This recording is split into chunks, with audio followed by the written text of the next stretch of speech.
فأما الإنسان إذا ما ابتلاه ربه فأكرمه ونعمه আল্লাহ রাব্বুল আলামিন বলেন ফাআম্মাল ইনসানু ইযা মাবতালাহু রাব্বুহু মানুষকে যখন তার রব পরীক্ষা করার জন্য ফাআকরামাহু ওয়া না'আমা তাকে সম্মান দেয় আর সম্মান দেয় সম্পদের মালিক বানায়া দেয়।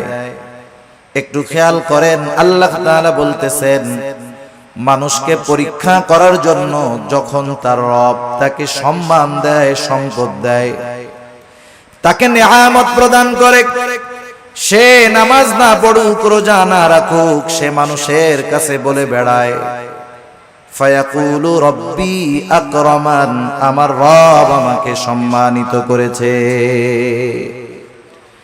আল্লাহ তাআলা বললেন আমি মানুষকে সম্মান, সম্পদ, নিয়ামত পরীক্ষা করার জন্য দেই, আর মানুষ এটাকে পরীক্ষা না মনে করে সে বলে আমার রব আমাকে সম্মানিত করেছেন। প্রথমত একটা জিনিস আমাদের ক্ষেত্রে ক্লিয়ার হওয়ার প্রয়োজন, আল্লাহ তাআলা শুধু অভাব, কষ্ট, দুরবস্থা দিয়ে মানুষের পরীক্ষা নেন বিষয়টা এমন নয়, বরং সম্পদ, সম্মান দিয়েও আল্লাহ তাআলা পরীক্ষা নেয়। যদি এমনটা হতো সম্মান, সম্পদ মানুষের আল্লাহ তাআলার ভালোবাসার মাপকাঠি, যে যাকে আল্লাহ রাব্বুল আলামিন বেশি ভালোবাসেন তাকে মনে হয় আল্লাহ তাআলা বেশি সম্পদ দেন, বিষয়টা যদি এমন হতো, বলেন তো দুনিয়ার মধ্যে আল্লাহ তাআলার সর্বাধিক প্রিয় বান্দাদের তালিকায় কারুনের নামটা হয়ে যাইত। কারুন তো পৃথিবীর অন্যতম বড় এক ধনী ছিল। বলেন তো আপনারা সহজেই জবাব দিতে পারবেন কারুনকে আল্লাহ তাআলা ভালোবাসে নাকি? একটু জোরে বলেন না, বাসে? কারুনকে আল্লাহ তাআলা ভালোবাসে না, বরং কারুন নামটা মানুষের কাছে এত ঘৃণিত, এত অপছন্দের। দুনিয়ার কোন মানুষের যদি সন্তান হয়, সে যত গরিব হোক, তাকে যদি বলা হয় তোমাকে মাসে 1000 করে বেতন দেওয়া হবে, টাকা দেওয়া হবে, ছেলের নামটা তুমি কারুন রাখো, আপনারা কেউ রাখবেন? আপনি বলবেন আরে দিন মজুর দিয়া খাইতা ঠিক, কারুন আমার পোলার নাম, মইরা গেলেও রাখবো না। এই কারুনকে কত সম্পদ আল্লাহ তাআলা দিয়েছেন, এই সম্পদ ছিল তার জন্য পরীক্ষা। সম্পদের মালিক কারুন যখন হযরত মূসা আলাইহিস সালাম কারুনকে বলল কারুন তুমি তোমার সম্পদের যাকাত দাও, কারুন যাকাত দিতে অস্বীকৃতি জ্ঞাপন করলো।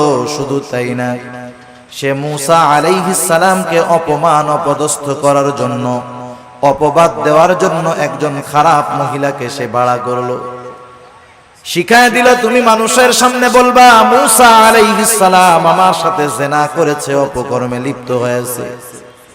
এইবার যখন কারুন এই ষড়যন্ত্র চক্রান্ত করলো, আল্লাহ তাআলা বরদাস্ত করলেন না।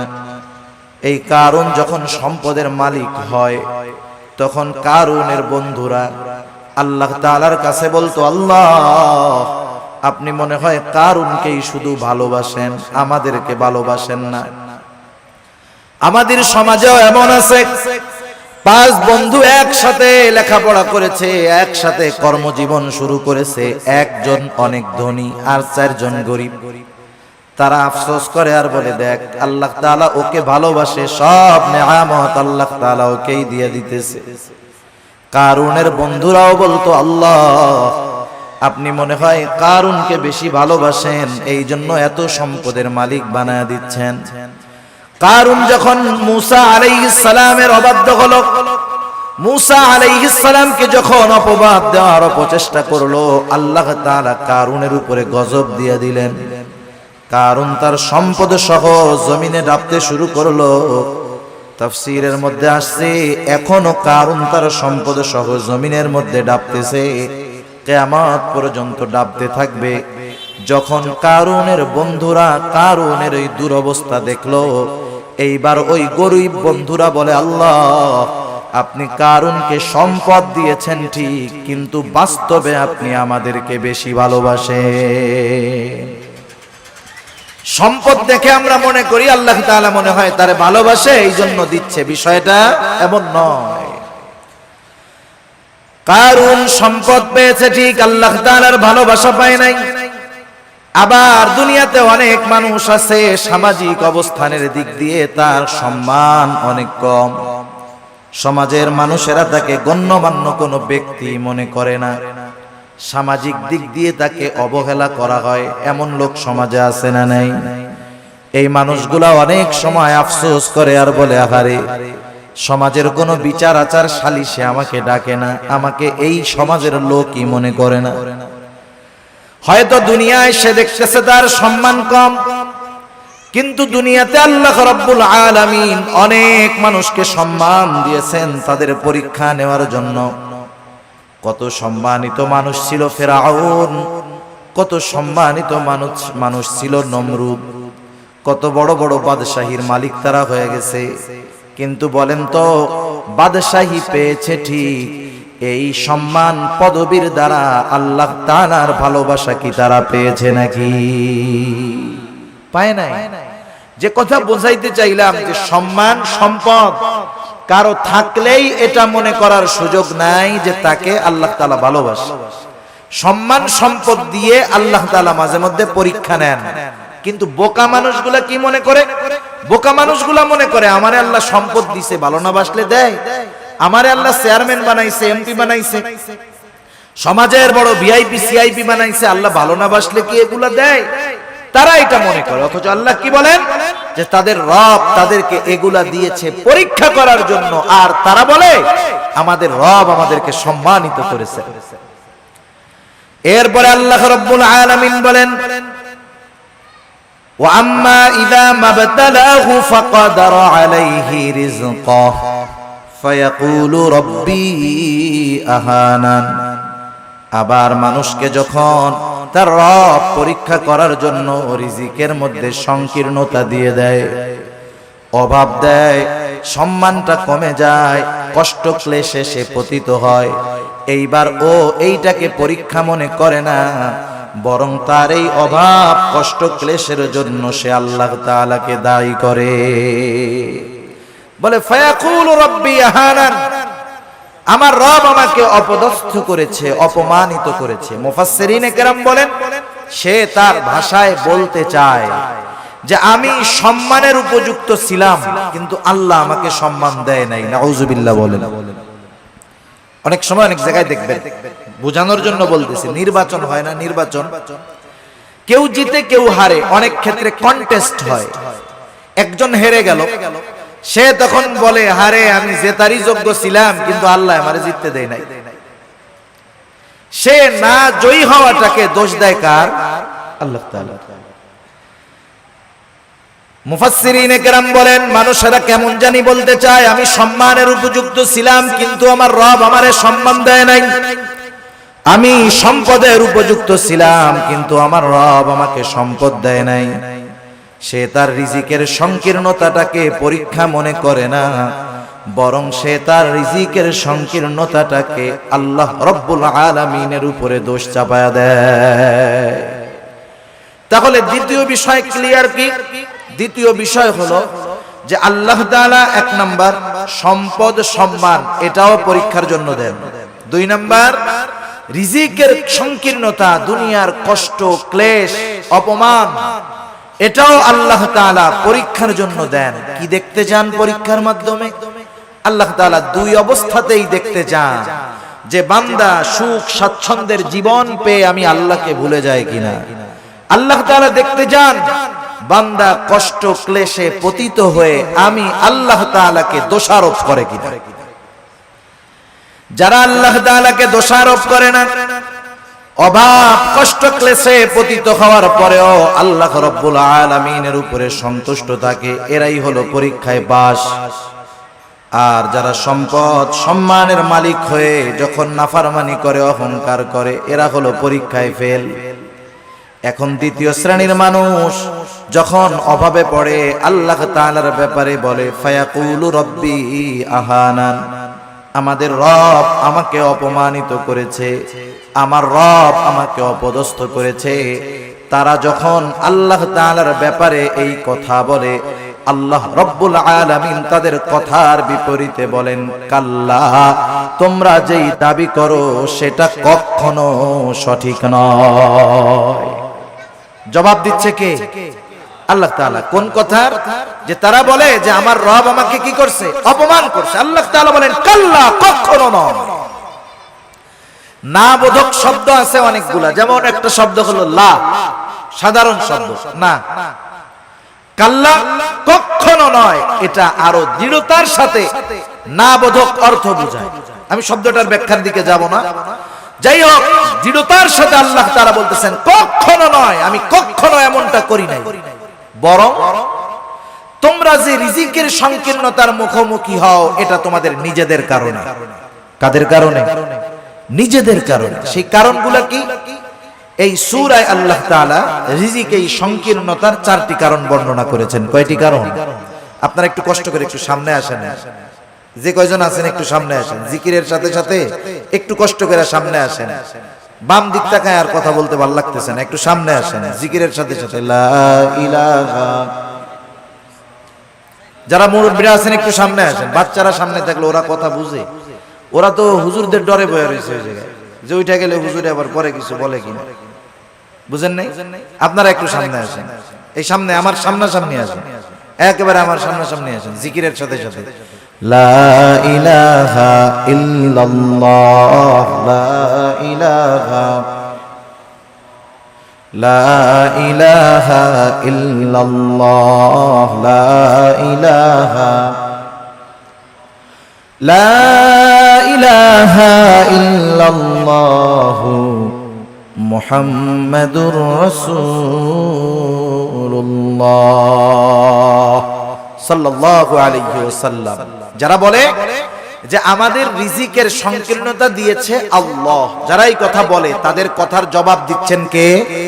আল্লাহ তাআলা বলতেছে, তোমরা যে দাবি করতেছো এটা কখনো সঠিক নয়, বরং রিজিক সংকীর্ণতার জন্য তোমরা নিজেরাই দায়ী। আল্লাহ রাব্বুল আলামিন বলেন, তোমাদের রিজিক সংকীর্ণতার কারণ কি? কাল্লা বাল্লা তুকরিমুনাল ইয়াতীম। শুনে নাও, বরং তোমাদের রিজিক সংকীর্ণতার 1 নাম্বার কারণ, তোমরা ইয়াতীমকে সম্মান করো না। একটু খেয়াল দিয়ে শুনবেন, রিজিক সংকীর্ণতার 1 নাম্বার কারণ, তোমরা ইয়াতীমকে সম্মান করো না। ইয়াতীমকে সম্মান করব, ইয়াতীম তো আমার ছোট। যদি ছোট হয়, এখানে আবার সম্মানের বিষয়টা কেমনে? মুফাসসিরিনে কেরাম বলেন, ইয়াতীমের যথাযথ হক আদায় করা হলো ইয়াতীমকে সম্মান করা। আল্লাহ রাব্বুল আলামিন বলেন, তোমরা ইয়াতীমকে সম্মান করো না, তথা ইয়াতীমের হকগুলো তোমরা আদায় করো না। বরং সমাজের মধ্যে অনেক মানুষ আছে ইয়াতীমের অভিভাবক, সে ইয়াতীমের হক আদায় করবে কোথায়? ইয়াতীমেরটাই তো খায় ফেলে। আছে না নাই? ইয়াতীমের সম্পদ এটা বড় জঘন্য সম্পদ। আল্লাহ তাআলা সাধারণ ভাবেই বলেন, ইয়া আইয়ুহাল্লাযীনা আমানু লা তাকুলু আমওয়ালাকুম বাইনাকুম বিল বাতিল। আল্লাহ তাআলা বলেন, তোমরা অন্যায়ভাবে কারো সম্পদ ভক্ষণ করো না। কারণ কেউ যদি কারো সম্পদ ভক্ষণ করে, এর সাথে বান্দার হক সম্পৃক্ত থাকে। কিয়ামতের ময়দানে কেউ যদি কারো সম্পদ অন্যায়ভাবে ভক্ষণ করে দুনিয়ায়, কিয়ামতের ময়দানে ওই লোকটা সবচাইতে নিঃস্ব হয়ে যাবে। হাদিসের মধ্যে আসছে, নবীজি সাল্লাল্লাহু আলাইহি ওয়াসাল্লাম বলেন, কিয়ামতের দিন সবচাইতে নিঃস্ব হবে ওই ব্যক্তি যার আমলের কোনো অভাব নাই, নামাজ রোজার অভাব নাই, হজ যাকাতের অভাব নাই, দান সাদকার অভাব নাই, এক কথায় কোনো প্রকার নেক আমলের অভাব নাই। দুনিয়াতে তার একটা সমস্যা ছিল, সে বান্দার হক নষ্ট করত। পাহাড় পরিমাণ আমল নিয়ে বান্দার হক নষ্টকারী কিয়ামতের ময়দানে আল্লাহর সামনে উঠবে। ও নেকের পাহাড় দেখে চিন্তা করবে, ওর জান্নাতে যাওয়া কে ঠেকায় আছে? আল্লাহ তাআলা তাকে জান্নাতে যাওয়ার অনুমতি দেওয়ার পূর্বে তার ব্যাপারে আল্লাহ রাব্বুল আলামিনের দরবারে মানুষেরা অভিযোগ দায়ের করবে। লম্বা হাদিস, আমি শুধু সারমর্ম কথাগুলা বলতেছি। কিছু লোক তার বিরুদ্ধে আল্লাহ রাব্বুল আলামিনের কাছে অভিযোগ দায়ের করবে। লোকটা হয়তো বলবে, আল্লাহ, এই লোকটা দুনিয়াতে আমার হক নষ্ট করেছিল। কেউ বলবে আমার সম্পদ দখল দিয়েছিল, কেউ বলবে আমাকে কষ্ট দিয়েছিল। এক কথায় আমার হক নষ্ট করেছিল আল্লাহ। দুনিয়ার ভিতরে আমি দুর্বল থাকার কারণে আমি ন্যায় বিচার পাই নাই। দুনিয়াতে আমি মাজলুম ছিলাম, আয় আল্লাহ, আজকের দিন আমি কি ন্যায় বিচার পাবো না? বরং আল্লাহ রব্বুল আলামিন তো সেই দিন ন্যায় বিচার কায়েম করবে, ইনসাফের আদালত আল্লাহ তাআলা প্রতিষ্ঠা করবে। আল্লাহ রব্বুল আলামিন বলেন, ওয়ানাদাউল মাওয়াজিনাল কিসতা লিয়াউমিল কিয়ামাতি ফালা তুযলামু নাফসুন শাইআ। আল্লাহ রাব্বুল আলামিন বলেন, আমি কিয়ামতের দিন ইনসাফের আদালত কায়েম করব। ওয়ানাদাউল মাওয়াজিনাল কিসতা লিয়াউমিল কিয়ামাহ, এমন ইনসাফ ওয়ালা আদালত আল্লাহ তাআলা বলেন, ফালা তুযলামু নাফসুন শাইআ, সেই দিন কারো উপরে সামান্যতম কোনো জুলুম করা হবে না। বরং কি হবে, ওয়া ইন কানা মিসকালা হাববাতিন মিন খারদালিন আতাইনা বিহা, কেউ যদি দুনিয়াতে কোনো সরিষা দানা পরিমাণ কোনো আমল করে থাকে, আল্লাহ রব্বুল আলামিন বলেন, আতাইনা বিহা, ওই আমল সহকারে আমি আল্লাহ তাকে হাজির করব। দুনিয়াতে সরিষা দানা পরিমাণ আমল যদি কেউ করে, সেই সরিষা দানা পরিমাণ আমল সহ তাকে হাজির করা হবে। শুধু হাজির করবে আল্লাহ তাআলা তা না, বরং আল্লাহ সুবহানাহু ওয়া তাআলা ওই আমলের হিসাব নেবেন। সুবহানাল্লাহ। মোট কথা, সেই দিন আল্লাহ তাআলা ন্যায় বিচার করবে। লোকটা এবার আল্লাহ তাআলার কাছে অভিযোগ দায়ের করবে, আল্লাহ রাব্বুল আলামিন তার অভিযোগ গ্রহণ করবে। এবার ওই পাহাড় পরিমাণ নেকের মালিককে বলা হবে, তোমার ব্যাপারে যে অভিযোগ দায়ের করা হলো সত্য নাকি? সে মিথ্যা কথা বলার কোনো উপায় নাই, স্বীকার যেতে সে বাধ্য। সে বলবে, হ্যাঁ, দুনিয়াতে আমি তার এই হক নষ্ট করেছি। আল্লাহ তাআলা বলবে, দাও, তার হকটা আদায় করে দাও। বলেন তো, দুনিয়াতে কেউ যদি কারো জমি জোর করে দখল দেয়, কিয়ামতের দিন জমি দেওয়ার কোনো অবস্থা আছে নাকি? এইবার লোকটা বলবে, আল্লাহ, এ তো দুনিয়া না, দুনিয়া না। দুনিয়া যদি হইতো আমি তার জমি, তার হক তাকে ফিরাইয়া দিতাম, এখন আমি কোথার থেকে দিব? এইবার অভিযোগকারী বলবে, আল্লাহ, ঠিক আছে, এটা তো দুনিয়া না। দুনিয়ায় আমার সম্পদ সে দখল দিয়েছিল, আজকে আমার সম্পদের প্রয়োজন নাই, সে আমার দুনিয়ার হকটা তার নেকির দ্বারা মিটায়া দে। এবার ওই পাহাড় পরিমাণ নেকের মালিক একটা মাত্র অপরাধ করতো, বান্দার হক নষ্ট করছে, সে কি করবে? নেকির থেকে নিয়ে এক একজনের হক আদায় করবে।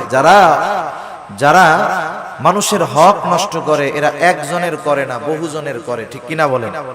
বহুজনের করে। একের পর এক অভিযোগকারী আসবে আর সে হক আদায় করতে থাকবে।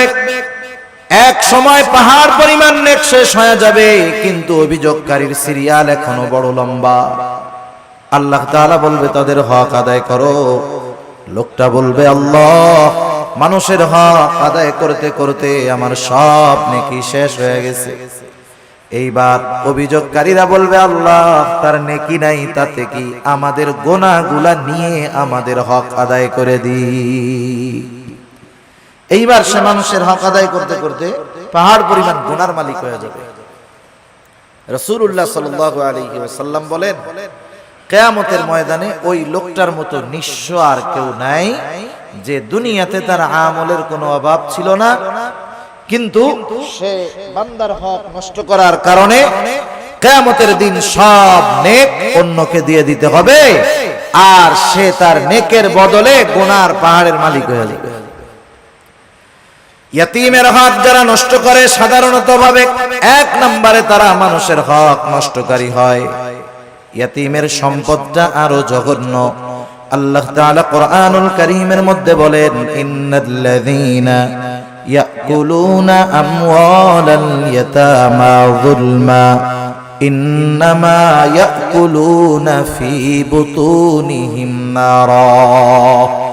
আল্লাহ রাব্বুল আলামিন বলেন, নিশ্চয়ই যারা অন্যায়ভাবে ইয়াতীমের সম্পদ ভক্ষণ করে, ইন্নামা ইয়াকুলুনা ফি বুতুনিহিম নারা, সে কেমন যেন আগুনের দ্বারা তার পেটকে ভরপুর করে। আপনারা একটু জবাব দিবেন, বলেন তো আগুনের স্থান জান্নাত নাকি জাহান্নাম? নিঃসন্দেহে জাহান্নাম। আল্লাহ তাআলা বলেন ওয়াসায়াসলাউনা সাঈরা, অচিরেই তাকে জাহান্নামের মধ্যে নিক্ষেপ করা হবে। সেজন্য ইয়াতীমের অসম্মান মানে ইয়াতীমের সম্পদ দখল দেওয়া, ইয়াতীমের সম্পদ ভক্ষণ করা। 2 নাম্বার ইয়াতীমের সম্মান করা, অর্থাৎ তার সাথে সদাচরণ করা, ভালো ব্যবহার করা। অনেক সময় আমাদের অনেকের ঘরে ইয়াতীম বাচ্চা থাকে, নিজের আত্মীয় স্বজন। অনেক সময় এমন হয় আপন চাচার ঘরে ভাইয়ের ছেলে ইয়াতীম, মা বাবা মারা গেছে, ছোট বাচ্চা ইয়াতীম। আপন চাচা ওই ইয়াতীমের সাথে খারাপ আচরণ করে, খারাপ ব্যবহার করে। বরং ছলে বলে কলে কৌশলে সে যদি পারে, একজনের সম্পদ আছে ইয়াতীম, সে সম্পদের মুখাপেক্ষী না, কিন্তু তার তো মা বাবা নাই, সে একটু স্নেহ মোহাব্বত ভালোবাসার মুখাপেক্ষী, ঠিক কিনা বলেন? ইয়াতীম হইলেই যে তারে খাওয়াইতে হয় সব, বিষয়টা এমন না। বরং সমাজে অনেক ধনী ইয়াতীম আছে, সে একটু মানুষের ভালো আচরণ, একটু মোহাব্বত ভালোবাসার আশা করে। তার সাথে যদি কেউ খারাপ আচরণ করে, ইয়াতীম বাচ্চার অন্তরের মধ্যে আঘাত লাগে। আহারে, আমার আব্বু যদি বেঁচে থাকতো তাইলে আমার সাথে কেউ এমন খারাপ আচরণ করতো না। আমার আম্মু যদি বেঁচে থাকতো তাহলে আমার আম্মু ওই আমার আরেক ভাইয়ের আম্মুর মতো আমাকেও মহব্বত করতো। এই ব্যথাগুলা অনেক ইয়াতীমের অন্তরে থাকে, যদিও সে সম্পদওয়ালা। সেজন্য ইয়াতীম ধনী হোক আর গরিব হোক, আমাদের উচিত ইয়াতীমদের সাথে সদাচরণ করা, স্নেহময় ব্যবহার করা। আর যদি ইয়াতীম গরিব হয়, তাকে খাদ্য সহায়তা দিয়ে সাহায্য করা। আমার আপনার যদি অ্যাবিলিটি থাকে, আমি আপনি যদি কোনো ইয়াতীমের অভিভাবক হতে পারি, তার পোশাক, লেখাপড়া, খাবার দাবার, মৌলিক চাহিদা পূরণের ব্যবস্থা করতে পারি, একজন ইয়াতীমের অভিভাবকত্ব যদি আমি গ্রহণ করতে পারি, অসম্ভব নয়। আপনি 5 জন 7 জন মানুষকে চালান, এর সাথে আরেকজন মানুষকে তার মৌলিক চাহিদা পূরণের জন্য সাথে রাখলে সেটা অসম্ভব নয়। কেউ যদি কোনো ইয়াতীমের দায়িত্বভার গ্রহণ করতে পারে, ইয়াতীমকে লেখাপড়া শেখাতে পারে, ইয়াতীমের অভিভাবক হতে পারে, নবীজি সাল্লাল্লাহু আলাইহি ওয়াসাল্লাম বলেন আনা ওয়া কাফিলুল ইয়াতীম কাহাতাইনি ফিল জান্নাহ। নবীজি সাল্লাল্লাহু আলাইহি ওয়াসাল্লাম বলেন, আমি আর ইয়াতীমের অভিভাবক জান্নাতের মধ্যে এমন করে পাশাপাশি অবস্থান করব। 2 আঙ্গুলের ইশারা দিয়ে নবীজি বুঝায়া দিলেন, এই 2টা আঙ্গুল যেমন পাশাপাশি অবস্থান করে, ইয়াতীমের অভিভাবক আর নবীজি সাল্লাল্লাহু আলাইহি ওয়াসাল্লাম এমন ভাবে পাশাপাশি অবস্থান করবে। তাহলে ইয়াতীমের সম্মানের তৃতীয় অর্থ যে যদি পারা যায় তাহলে ইয়াতীমের অভিভাবকত্বের দায়িত্ব গ্রহণ করা। আপনি আমি পুরাটা পারি না, মাসে 500 টাকা দিয়ে একটা ইয়াতীমের খরচ বহন করতে পারি, বছরে 1000 টাকা দিয়ে পারি যে এটা আমি শুধুমাত্র ইয়াতীমদের জন্য দিলাম। আবার দেখেন, একদিন এক সাহাবী রাসূলুল্লাহ সাল্লাল্লাহু আলাইহি ওয়াসাল্লামের কাছে আসছে, আসার পরে বলতেছে, ইয়া রাসূলুল্লাহ, আমার হৃদয়টা বড় কঠোর, হৃদয়টা বড় শক্ত, আমি আমার এই শক্ত হৃদয়টাকে কেমন করে নরম বানাতে পারি, আমাকে একটু আমল শিখায় দেন। নবীজি সাল্লাল্লাহু আলাইহি ওয়াসাল্লাম বললেন, শোনো কি করবা? নবীজি বললেন, আমসিহ রাসাল ইয়াতীম ওয়া আতঈমিল মিসকিন, তুমি ইয়াতীমের মাথায় বেশি বেশি হাত বুলায় দাও আর মিসকিনদেরকে বেশি বেশি খানা খাওয়াও। ইয়াতীমের মাথায় হাত বুলায় দিলে মানুষের অন্তর কোমল হয়, নরম হয়। শক্ত হৃদয়, কঠিন হৃদয় নরম হয়ে যায়। সাহাবায়ে কেরাম তারা এসে বলতেছে, নবীজি আমাদের অন্তর নরম হয়ে গেছে, একটু আমল বলে দেন যেটা করলে দিলটা নরম হবে। নবীজি কি বললেন? ইয়াতীমের মাথায় হাত বুলায় দাও। সেজন্য ইয়াতীমকে সম্মান করা তথা ইয়াতীমের হক আদায় করা, ইয়াতীমের সাথে সদাচরণ করা, ভালো ব্যবহার করা, ইয়াতীমের সম্পদ ভক্ষণ না করা, যারা এই কাজগুলা করবে তারা জীবনে যে কোনো একটা পর্যায়ে রিজিকের সংকীর্ণতার মুখোমুখি হবে। তাহলে রিজিক সংকীর্ণতার চার কারণের প্রথম কারণ হলো আল্লাহ তাআলা বলেন তোমরা ইয়াতীমদেরকে সম্মান করো না তথা ইয়াতীমের হক তোমরা আদায় করো না। 2 নাম্বার আল্লাহ রাব্বুল আলামিন বলেন ওয়ালা তাহাদ্দুনা আলা তুআমিল মিসকিন, তোমরা মিসকিনদেরকে খানা দাও না। ব্যাখ্যা হলো তোমরা শুধু খানা নিজে দাও না তা না, নিজেও দাও না, অপরকে খানা দিতেও অনুৎসাহিত করো, নিরুৎসাহিত করো।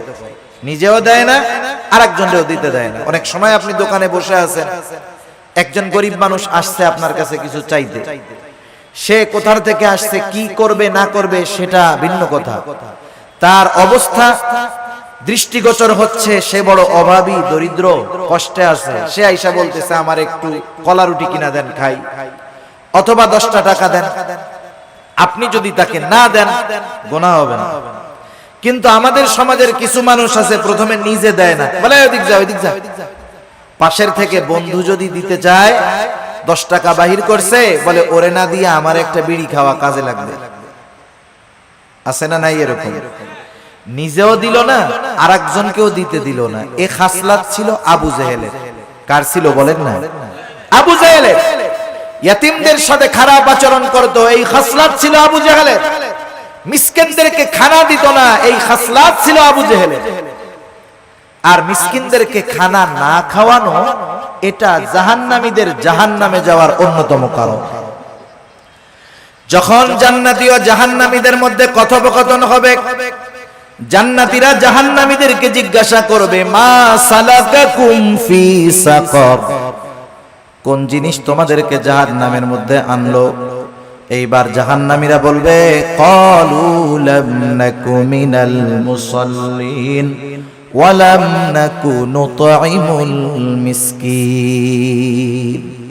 জাহান্নামীরা জাহান্নামে যাওয়ার যেই কারণগুলো বর্ণনা করবে কোরআনুল কারীমের মধ্যে আল্লাহ তাআলা জানায় দিয়েছেন। এখন প্রশ্ন হইতে পারে, সময় তো কম, প্রশ্ন হতে পারে যে জান্নাত জাহান্নাম কিছুই তো হইল না, তাইলে জান্নাতীরা প্রশ্ন করলো, জাহান্নামীরা জবাব দিল কেমনে?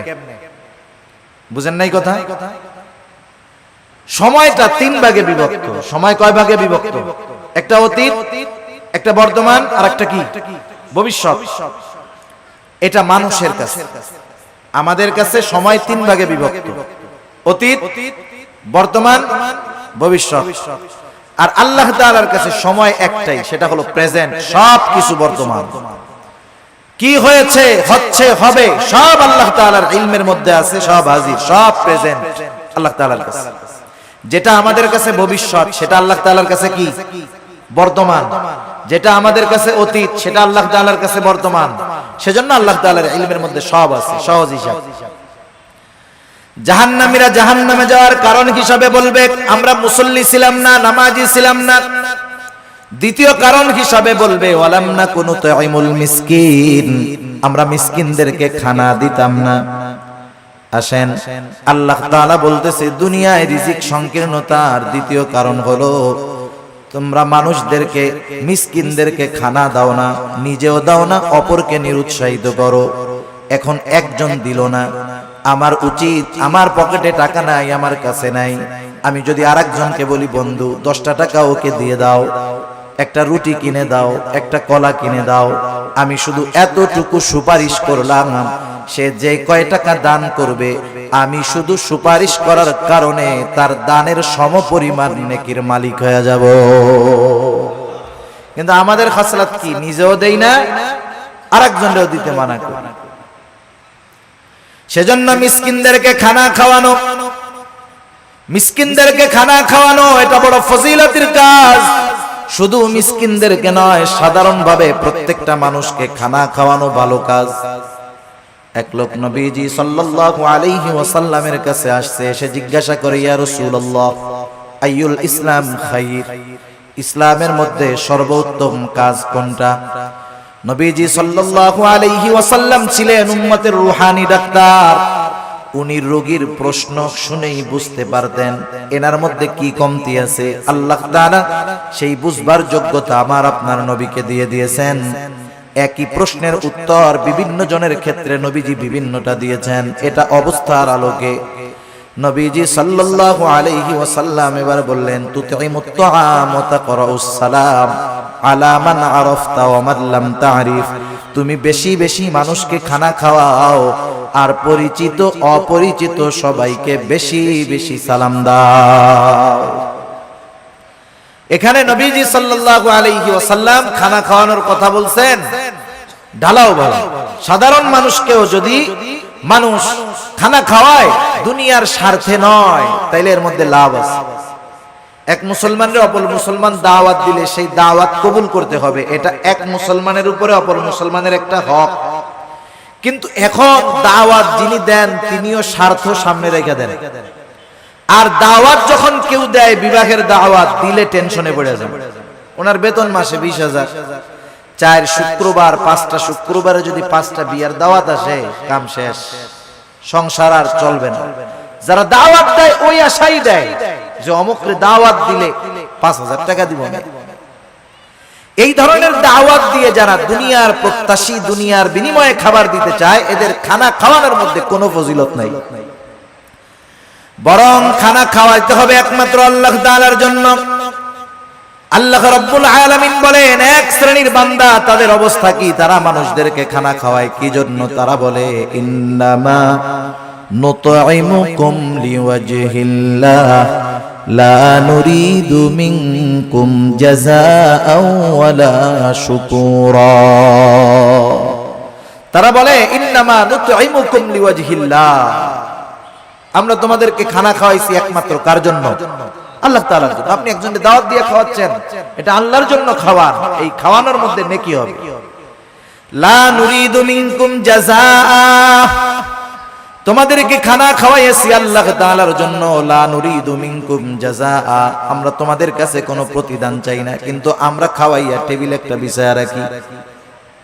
আসেনি আপনাদের এলাকায়? টেবিল বিছানোর দ্বারাই বোঝা যায় ভিক্ষা চাইতেছে।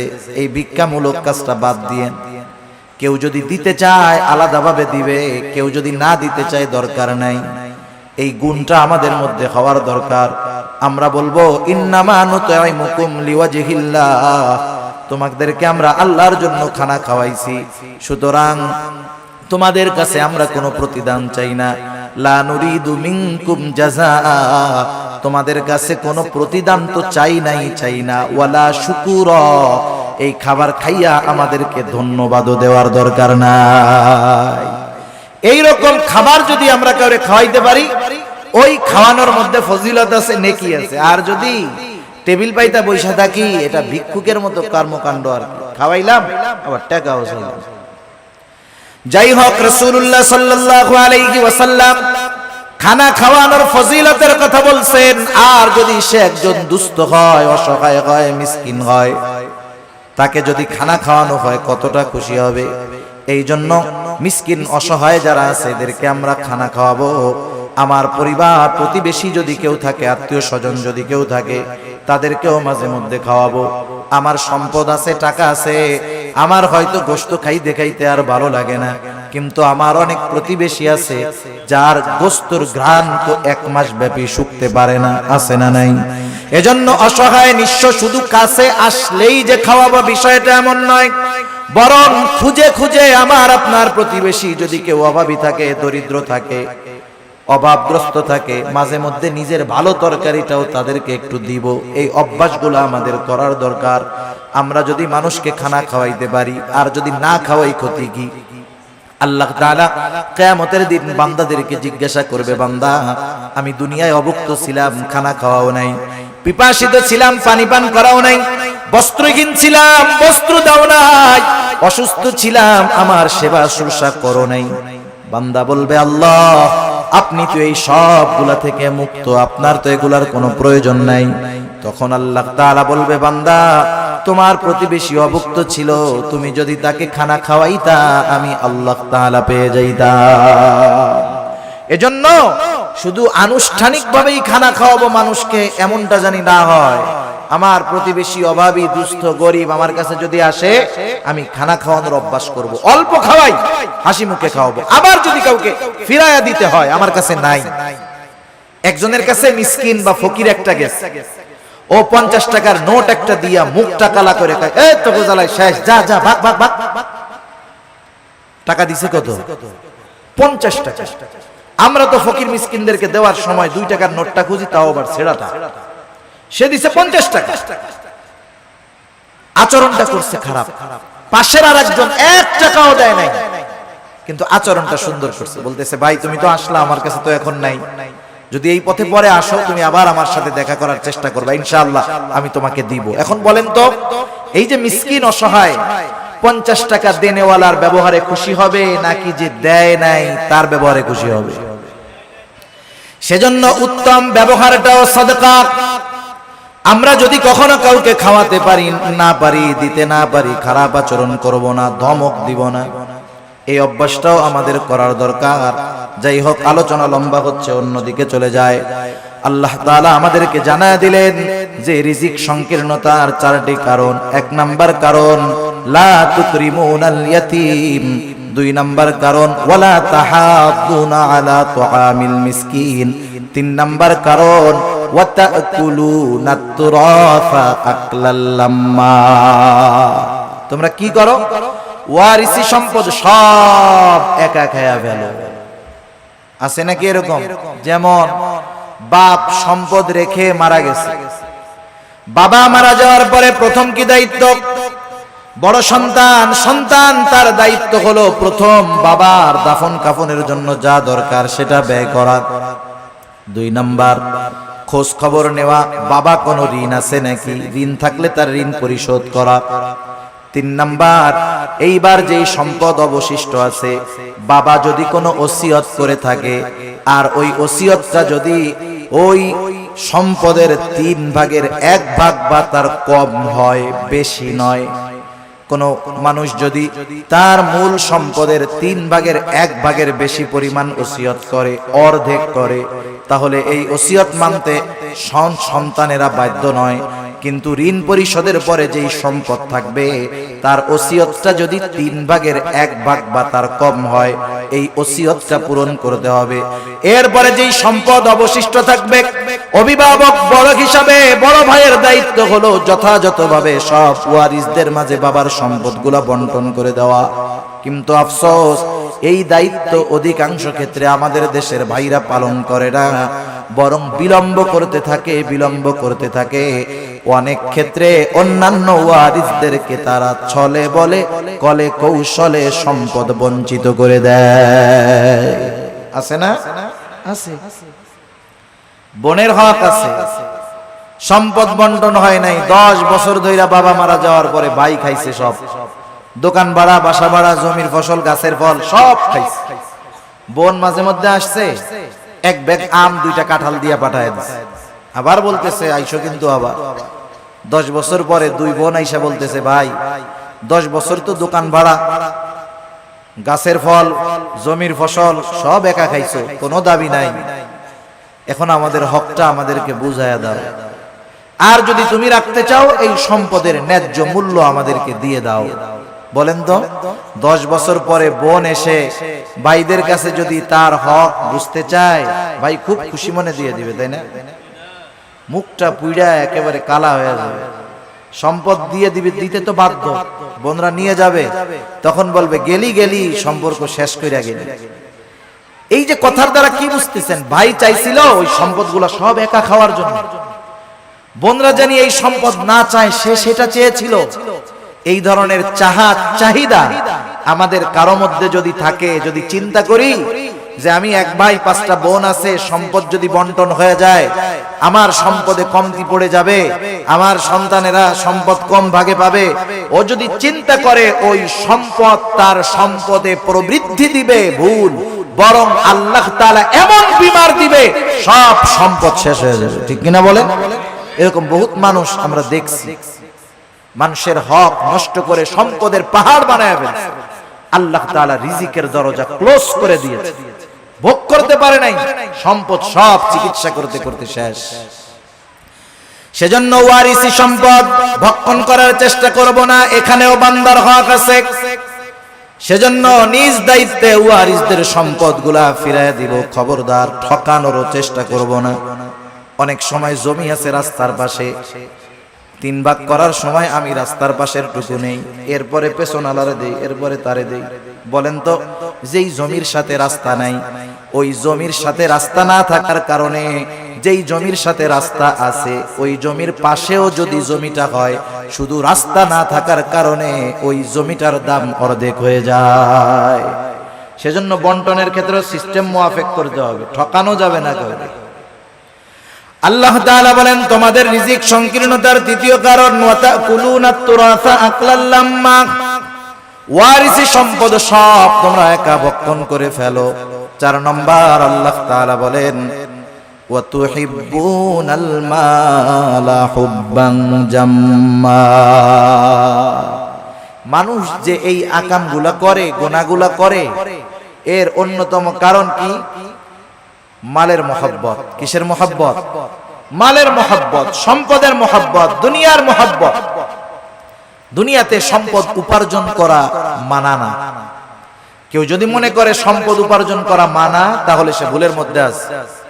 কিন্তু সব সম্পদ উপার্জন করতে গিয়ে আল্লাহ তাআলাকে যদি ভুলে যায়, এটাই হলো তার জন্য ক্ষতির কারণ।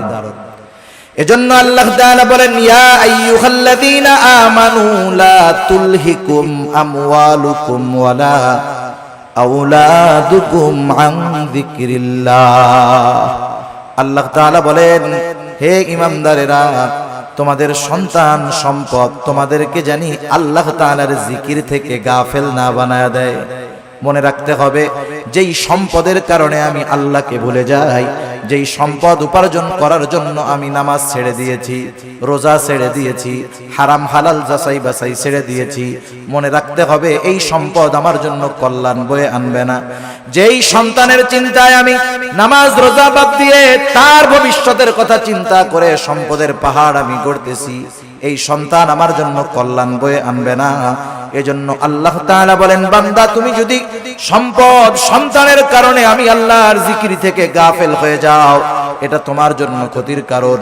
আল্লাহ তাআলা বলেন, ওয়া মান ইয়াফআল যালিকা ফাউলাইকা হুমুল খাসিরুন। ওই রকমটা যে করবে, তথা যে ব্যক্তি সম্পদ সন্তানের কারণে আল্লাহ তাআলাকে ভুলে যাবে, আল্লাহর বিধিনিষেধ ভুলে যাবে, দুনিয়ার মহব্বতে আল্লাহর বিধিনিষেধ ভুলে যাবে, আল্লাহ তাআলা বলেন ফাউলাইকা হুমুল খাসিরুন, তারা ক্ষতিগ্রস্ত। বলেন, আল্লাহ তাআলা যাকে ক্ষতিগ্রস্ত বলেছে তাকে দুনিয়ার হুজুররা দোয়া কইরা জান্নাতে নিতে পারবে? 40 কুলখানি দিয়া তাকে জান্নাতে নেওয়া যাবে? যাবে না। এজন্য দুনিয়ার মোহাব্বত অন্তরে ঢুকাবো না। আমি দুনিয়া উপার্জন করব বৈধ পন্থায়, কিন্তু নামাজের সময় নামাজ, সঠিক সময়ে যাকাত, হজ ফরজ হলে হজ।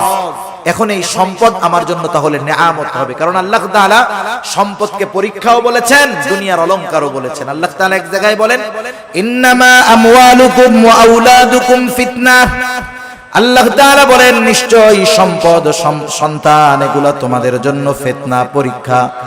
আবার আল্লাহ তাআলা আর এক জায়গায় বলেন, আল মালু ওয়াল বানুনা জিনাতুল হায়াতিদ দুনিয়া। আল্লাহ তাআলা বলেন, আল মালু ওয়াল বানুন, সম্পদ সন্তান এগুলা দুনিয়ার অলংকার। দুনিয়াতে যার সম্পদ নাই, সন্তান নাই, সে কেমন নিঃস্ব নিঃস্ব ভাব। কিন্তু যার সম্পদ আছে, সন্তান আছে, সাথে সাথে সে যদি দ্বীনের উপরে চলে, সে তো একজন সফল ব্যক্তি। সে সম্পদওয়ালা, মালদার, তবে দ্বীনদার। আর কিছু মানুষ আছে মালদার তবে দুনিয়াদার। আল্লাহ তাআলা আমাদের সবাইকে মালদার দ্বীনদার হওয়ার তৌফিক দান করুক, সকলে বলি আমিন। দুনিয়ার মোহাব্বত অন্তরে জানি না ঢোকে, দুনিয়া উপার্জন করতে হবে। কেমনে? ওই যে কবি মেসাল দেন, উদাহরণ দেন, যে নৌকা চলার জন্য পানির প্রয়োজন, পানি বিহীন নৌকা চলে না। কিন্তু ওই পানি যদি নৌকার ভিতরে ঢুকে যায়, তাহলে নৌকা ধ্বংস হয়ে যায়। নৌকা চলার জন্য পানির যেমন প্রয়োজন, দুনিয়াতে চলার জন্য সম্পদের তেমনি প্রয়োজন। নৌকার মধ্যে পানি ঢুকে গেলে যেমন নৌকা ধ্বংসের কারণ, মানুষ যদি দুনিয়া উপার্জন করতে গিয়ে আল্লাহকে ভুলে যায়, এটা তার জন্য ধ্বংসের কারণ। সেজন্য আমরা যদি চাই আমাদের রিজিকের মধ্যে প্রশস্ততা থাকুক, রিজিকের মধ্যে সংকীর্ণতা থাকুক, তাহলে আমাদের কি করণীয়? 1 নাম্বার, আমরা ইয়াতিমদের সাথে সদাচরণ করব, ইয়াতিমদের হক আদায় করব। 2 নাম্বার, মিসকিন অসহায় নিঃস্বদেরকে খাবারের ব্যবস্থা করব যতটুকু নিজে পারি সামর্থ্য অনুযায়ী। 3 নাম্বার, ওয়ারিসি সম্পদ কারোটা যদি আমার মধ্যে থাকে নিজ দায়িত্বে তাকে ফেরত দিয়ে দিব। 4 নাম্বার, সম্পদ উপার্জন করব তবে দ্বীনকে বাদ দিয়ে নয়। সম্পদের মহব্বতে আমি দ্বীনকে বাদ দিব না, বরং সম্পদ উপার্জন করব দ্বীনকে ঠিক রেখে। যদি এই 4 কাজ করতে পারি ইনশাআল্লাহ আল্লাহ তাআলা আমাদের রিজিকের মধ্যে সংকীর্ণতা দিবেন না। দুনিয়াতে রিজিক সংকীর্ণতার পরীক্ষায় হয়তো আমাদেরকে পড়তে হবে না। আল্লাহ সুবহানাহু ওয়া তাআলা যে কথাগুলো হলো আমাদের সবাইকে কথা অনুযায়ী আমল করবার তৌফিক দান করুক। সবাই বলি আমিন। ওয়া আখিরু দাওয়ানা আলহামদুলিল্লাহি রাব্বিল আলামিন।